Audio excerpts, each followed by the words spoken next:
I handed him my badge. My hands didn't shake, my chest didn't heave, just cold calculation. You have 20 minutes before the first planes are grounded. Tell your investors, I said. Good luck. He stared, disbelief flickering across his face. The man I'd trusted, who had called me family, now looked like a child who had lost his favorite toy.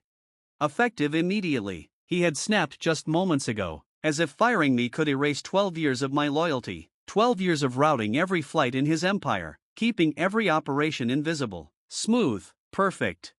And for what? Because his 18-year-old son decided he did ops now. I remembered when I first met him, the charm in his handshake, the easy laugh over dinner at their sprawling penthouse. He had treated me like a son, trusted me with schedules, confidential logs, financials. I had loved his daughter, I still do, but more than that, I had loved the idea of trust, of respect. That illusion shattered faster than any landing gear I ever routed. It was subtle at first, the reassignment emails, the curt messages from HR, the way he'd started delegating minor decisions to his boy. I brushed it off, rationalized it.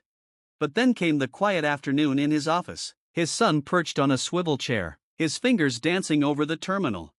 I don't need him anymore, the old man muttered. I smiled outwardly. Inside, the betrayal festered.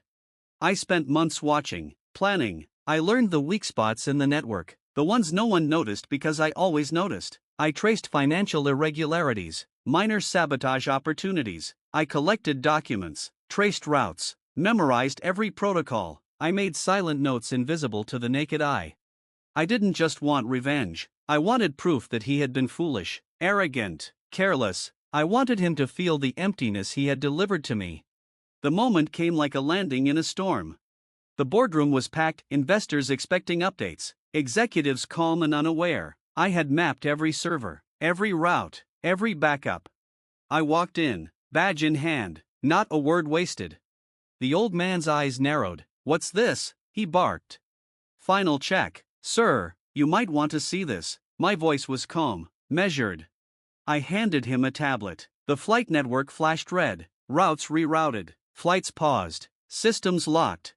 I watched panic spread across the boardroom. His son froze, fingers twitching, realizing control was slipping. What have you done? His voice cracked, not commanding, not calm, fear. I let it linger. I let the gravity of 12 years of preparation settle like fog in the room. I gave you 20 minutes, enough for you to save face, enough for me to leave without chaos. But if you don't act, the first planes are grounded, investors lose millions, shareholders panic. I smiled thinly, not cruel, just inevitable. He lunged for the tablet, his face red, veins popping. You can't, this is my company. You could have been a man of gratitude, I said, but you chose to throw me away for a boy with no experience. I chose to give you a lesson in consequences. I watched him flail, watched his empire teeter on the edge of disaster because he had underestimated me. The satisfaction wasn't loud, it wasn't gloating, it was precise. It was the quiet knowledge that I had dismantled his arrogance without ever raising my voice. I walked out, badge left on the desk, tablets still flashing red, planes grounded, some, enough to send a message, enough to show that trust, once broken, comes with a price. I didn't look back. Outside, the night was cool, the city lights reflected in puddles from a recent rain. I felt no triumph, only clarity.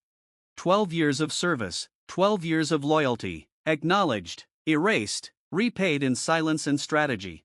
He would rebuild eventually, but he would remember, and his son, his precious prodigy, would see firsthand that competence isn't inherited, and arrogance isn't protected by age.